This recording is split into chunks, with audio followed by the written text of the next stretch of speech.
કોઈ પણ વાર્તાની શરૂઆત થાય ને ત્યારે તેનો અંત લેખકે નક્કી કરી લીધો હોય છે. સૂરજ, તારા, અક્ષા.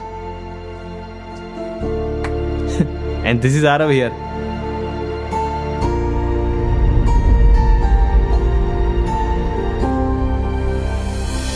પ્રેમમાં તો લપસી જ ગયો છું ને ભાઈ.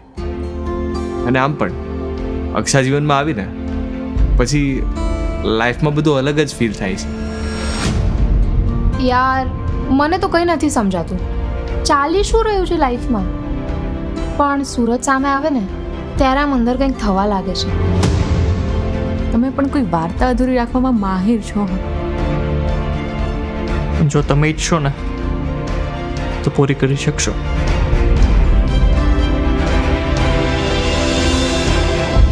મારી માટે છે ને પૈસા કરતાં વધારે મહત્વના છે આ સંબંધો.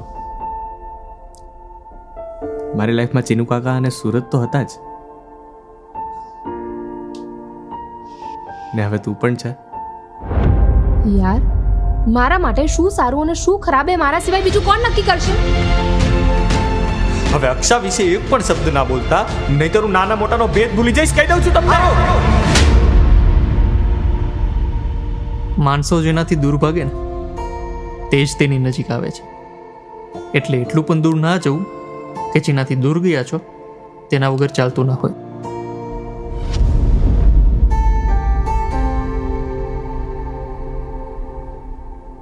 એ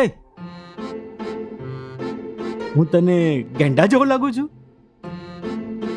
નર કે માદા?